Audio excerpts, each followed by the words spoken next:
સમોસા કચોડી અને spring role બોલાવી દે તેવો આજનો આ નાસ્તો છે. તો ફ્રેન્ડ્સ, રેસીપીને લાસ્ટ સુધી જોજો. રેસીપી ગમે તો વિડીયોને લાઇક અને શેર કરજો. આજનો આ નાસ્તો બનાવવા માટે આપણે પહેલાં તો 1 વાટકી ઘઉંનો લોટ લઈશું. તો એના માટે તમે ઘરની કોઈ પણ વાટકીનું માપ સેટ કરી શકો છો. તેમાં 5 ચમચી જેટલું મીઠું એડ કરીશું અને 5 ચમચી જેટલો અજમો એડ કરી લઈશું. હવે એમાં થોડું થોડું પાણી એડ કરી એનો ડો તૈયાર કરી લેવાનો છે. તો ફ્રેન્ડ્સ, રેસીપીને આગળ જોઈએ તે પહેલાં એક રિક્વેસ્ટ છે. તમે મારી ચેનલ પર નવા છો અને હજુ સુધી મારી ચેનલને સબસ્ક્રાઇબ નથી કરી તો કરી લો. બાજુમાં આપેલા બેલ આઇકનના નિશાનને ટચ કરી ઓલના નિશાન ઉપર ક્લિક કરો, જેથી કરીને તમને મારા નવા વિડીયોની નોટિફિકેશન મળતી રહેશે. તો આ ડો આપણો હવે રેડી થઈ ગયો છે. તો ડો આપણે આવો જ રાખવાનો છે. રોટલીથી સહેજ કડક અને ભાખરીથી થોડો નરમ એવો ડો તૈયાર કરી લઈશું. હવે એને સાઈડ પર કરી લઈએ. તો હવે આપણે બીજી તૈયારી કરી લઈએ. તો મેં અહીં મીડિયમ સાઇઝના 2 બટેકાને છીણી અને એને 3 થી 4 વાર સાફ પાણીથી ધોઈ લીધા છે અને એનું બધું જ પાણી નિતારી લીધું છે. તો હવે એને આપણે એક બાઉલમાં લઈ લઈશું. એમાં 1 બાઉલ જેટલું પાતળી સમારેલી કોબીજ એડ કરીશું. 1 ડુંગળી ઝીણી સમારીને એડ કરી લઈશું. 1 છીણેલું ગાજર એડ કરીશું અને અડધી ચમચી જેટલું મીઠું એડ કરી આ બધી જ વસ્તુને સારી રીતે હલાવી મિક્સ કરી લઈશું. આમાં તમારે શિમલા મિર્ચ એડ કરવું હોય તો તે પણ કરી શકાય છે. તો મીઠું નાખ્યા પછી એને 10 મિનિટ માટે આપણે સાઈડ પર કરી લઈશું, જેથી કરીને શાકભાજીમાંથી પાણી છૂટું પડી જશે અને શાકભાજી એકદમ નરમ થઈ જશે. હવે 10 મિનિટ જેટલો ટાઈમ થઈ ગયો છે. શાકભાજી પણ એકદમ નરમ થઈ ગયા છે. તો આપણે 2 હાથની મદદ વડે એને દબાવી એમાંથી પાણી નિતારી લેવાનું છે. તો બસ આ રીતે આપણે બધા જ શાકભાજીનું પાણી નિતારી લઈશું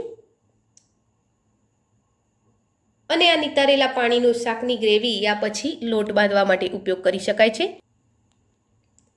હવે આપણે આમાં 2 થી 3 નંગ લીલા સમારેલા મરચાં એડ કરીશું. તો તમે જે પ્રમાણે તીખું ખાવ છો એ પ્રમાણે મરચાં એડ કરી શકાય છે.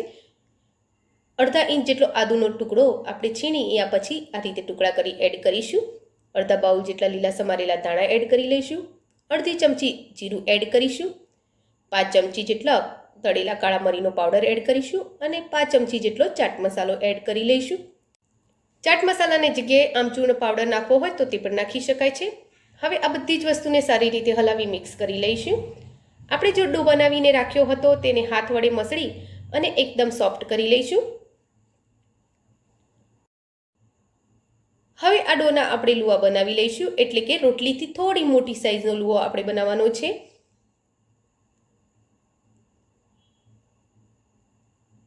તો બસ આપણે આ સાઈઝના લુવા રેડી કરી લઈશું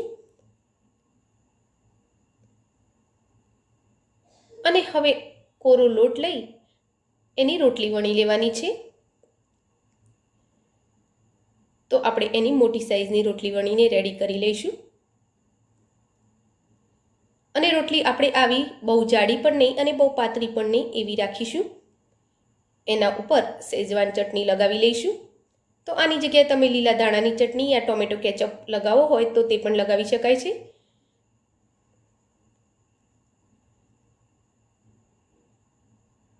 અને હવે આપણે જે પૂરણ તૈયાર કર્યું હતું એ એના ઉપર પાથરી લઈશું અને એનું એક સરખું લેયર બનાવી લઈશું. હવે એને બંને સાઈડેથી આપણે આ રીતે વાળી લેવાનો છે. હવે આ રીતે એને એક સાઈડથી ઉઠાવી અને એનો રોલ બનાવતું જવાનું છે. તો રોલને આપણે હળવા હાથે દબાવતા જઈ રેડી કરવાનો છે. તો બસ આ રીતે તેને હળવા હાથેથી પ્રેસ કરતા જઈશું અને રોલ રેડી કરી લઈશું. તો આ રીતે આપણે બધા જ રોલ રેડી કરી લેવાના છે. હવે મેં ઢોકળિયામાં પાણી ગરમ થવા મૂક્યું છે અને આ ઢોકળિયાની પ્લેટને ઓઇલથી ગ્રીસ કરી લીધી છે. તો તેમાં બધા જ રોલ ગોઠવી લઈશું. રોલને ગોઠવ્યા પછી એને ઉપરથી આ રીતે ઓઇલથી ગ્રીસ કરી લઈશું, જેથી કરી રોલ એકબીજાને ચોટે નહીં. મેં જેટલો ડો રેડી કર્યો હતો એમાંથી 5 રોલ રેડી થયા છે. તો 5મો રોલ આપણે આની ઉપર જ મૂકી દઈશું. આ પ્લેટને હવે આપણે ઢોકળિયામાં મૂકી દઈશું અને એને 10 મિનિટ માટે ફૂલ ગેસ પર બફાવા દઈશું. તો 10 મિનિટ પછી આપણે એને ઢાંકીને 2 થી 3 મિનિટ માટે ફૂલ ગેસ પર બફાવા દઈશું. 10 મિનિટ પછી આપણે એને ઢાંકીને 2 થી 3 મિનિટ માટે ફૂલ ગેસ પર બફાવા દઈશું. 10 મિનિટ થઈ ગઈ છે અને આપણો આ નાસ્તાના રોલ એકદમ ફૂલી અને સરસ થઈ ગયા છે. તો હવે એને નીચે ઉતારી ઠંડા થવા દઈશું. ત્યાં સુધી આપણે એક સ્લરી રેડી કરી લઈએ. તો 4 ચમચી જેટલો મેદો લઈશું. એમાં થોડુંક મીઠું અને લીલા ધાણા એડ કરી લઈશું. હવે એમાં થોડું પાણી રેડી એની પાતળી સ્લરી રેડી કરી લઈશું.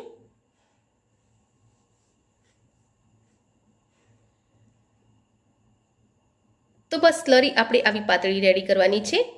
હવે આપણા રોલ પણ ઠંડા થઈ ગયા છે તો એને આપણે છરી વડે આ રીતે કટ લગાવી દઈશું. તો આ આપણો નાસ્તો એકદમ સરસ તૈયાર થઈ ગયો છે.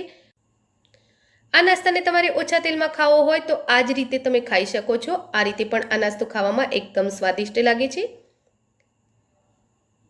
પણ હું અહીં એને સેલો ફ્રાય કરવાની છું.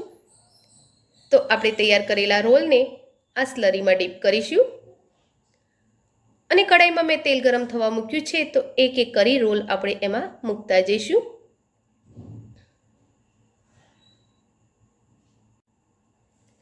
તો કડાઈમાં જેટલા રોલ સમાય એટલા આપણે એમાં ગોઠવી લઈશું અને ગેસના ફ્લોને આપણે મીડિયમ રાખીશું.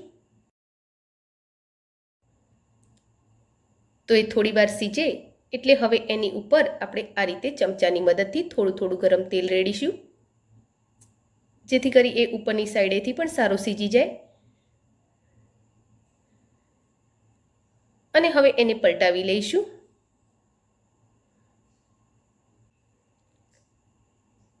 તો બસ આ રીતે એને પલટાવતા રહી બંને સાઈડેથી સારો એવો સાંતળી લેવાનો છે. નાસ્તાને આપણે પહેલાં બાફેલો છે એટલે અંદરથી પણ એ સારી રીતે ચડી ગયો છે. એટલે આપણે એના બહારના જ લેયરને એકદમ ક્રિસ્પી કરવાનો છે. તો બસ એને થોડી વારે આપણે પલટાવતા રહીશું અને એકદમ ક્રિસ્પી બહારના લેયરને કરી લઈશું.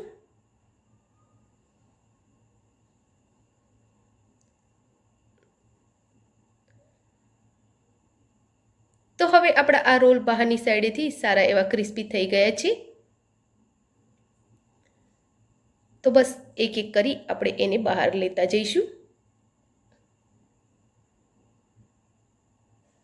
તો બધી જ બાજુથી આપણા રોલ આ ક્રિસ્પી થઈ ગયા છે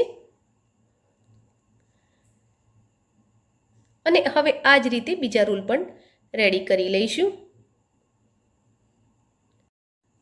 કચોરી, સમોસા અને સ્પ્રિંગ રોલને ભૂલાવી દે તેવો એકદમ ખાવામાં સ્વાદિષ્ટ આ નાસ્તો તૈયાર છે જેને તમે ટોમેટો કેચઅપ અને આંબલીની ખાટી ચટણી સાથે પણ સર્વ કરી શકો છો. તો ફ્રેન્ડ્સ, તમને આજની આ રેસીપી કેવી લાગી એ કોમેન્ટ બોક્સમાં જરૂરથી લખજો. રેસીપી ગમી હોય તો વિડીયોને લાઈક અને શેર કરજો. Thank you for watching my video. જય શ્રી કૃષ્ણ.